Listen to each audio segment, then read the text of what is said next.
Hello students, मैं उम्मीद करता हूँ कि आप सभी लोग अच्छे होंगे। आज दिनांक 18 जनवरी 2023 को हिंदुस्तान पटना संस्करण में सिविल कोर्ट की जो फॉर्म भराई गई थी उसकी परीक्षा से संबंधित एक महत्वपूर्ण खबर प्रकाशित हुई है। शीर्षक है अवसर, सिविल कोर्ट में 7692 पदों पर होगी भर्ती। तो राज्य भर के सिविल कोर्ट में 7692 पदों पर बहाली होगी। इसमें क्लर्क के लिए 3325 पद, आशुलिपिक के 1652 पद, रीडर कम डिपोजिशन राइटर के 1132 और 1673 चतुर्थ वर्गीय कर्मियों के पद शामिल है। सिविल कोर्ट में क्लर्क और आशुलिपिक पदों के लिए परीक्षा 11 फरवरी को संभावित है। वहीं रीडर कम डिपोजिशन राइटर के लिए 14 फरवरी और चतुर्थ वर्गीय कर्मियों के लिए 15 फरवरी को परीक्षा होगी। इन परीक्षाओं में आवेदन करने वाले अभ्यर्थियों की संख्या लाखों में है।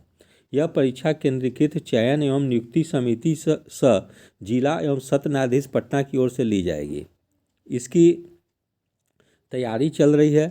परीक्षा केंद्रों का चयन कर लिया गया है। अधिक परीक्षा केंद्रों की संख्या पटना में होगी। जिला कला पदाधिकारी पद के लिए 19 से 21 जनवरी तक परीक्षा। तो बीपीएससी, अच्छा ये मैं बाद में बताऊंगा। तो इस तरह से सिविल कोर्ट में जो क्लर्क और अन्य पदों के लिए जो आवेदन मंगाए गए थे उसकी परीक्षा की तिथि निर्धारित की गई है और 11 फरवरी को संभावित है कि क्लर्क की परीक्षा हो जाएगी। और सर्वाधिक लोगों ने क्लर्क पद के लिए आवेदन किया है और इसमें भी सर्वाधिक पद हैं, लगभग 3325 पद हैं। तो इस पद के लिए तैयारी में आपको Hindi, GK, math, reasoning, English, Hindi और कंप्यूटर से संबंधित प्रश्न आने की संभावना है। यद्यपि बहुत सारी परीक्षाओं में जीके, मैथ्स, रीजनिंग ये तो रहते ही हैं और इंग्लिश भी रहती है, लेकिन हिंदी इस बार विशेष रूप से जोर दी गई है।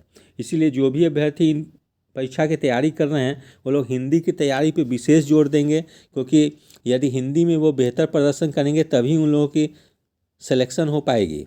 और हिंदी में व्याकरण के साथ साथ 9th और 10th के जो हिंदी के जो पुस्तक हैं उससे भी संबंधित प्रश्न दे दिए जाते हैं। इसलिए अभ्यर्थियों को हिंदी में थोड़ी बहुत कठिनाई होती है। इसलिए अभी भी जो 1 महीने का जो समय जो बचा है या 20-25 दिन का बचा है उसमें हिंदी पे विशेष रूप से ध्यान देंगे। और जिन अभ्यर्थियों की अगर इंग्लिश कमज़ोर है तो वो इंग्लिश पे भी ज़्यादा ध्यान देंगे, क्योंकि मैथ्स और रीजनिंग जो होती है सिविल कोर्ट के द्वारा जो परीक्षा आयोजित की जाती है उसमें समान स्तर के होते हैं। और कोई भी जो है कि मैथ्स और रीजनिंग जो है कि आसानी से 80 से 90% प्रश्न को ईजिली सॉल्व कर लेते हैं। ठीक है, अभ्यर्थियों को जो भी परेशानी होती है वो इंग्लिश और हिंदी में होती है। जीके के भी प्रश्न समान स्तर के होते हैं। कोई भी स्टूडेंट जो लूसेंट को जीके को भी अच्छे से अध्ययन कर लेंगे वे लोग जीके को भी आराम से सॉल्व कर देंगे। लेकिन यदि आपको यही बेहतर प्रदर्शन करनी है तो आपको हिंदी और इंग्लिश पे विशेष रूप से ध्यान देने की ज़रूरत है।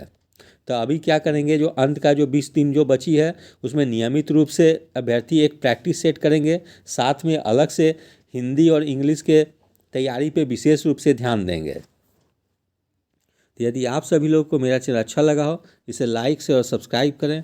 धन्यवाद। Take care.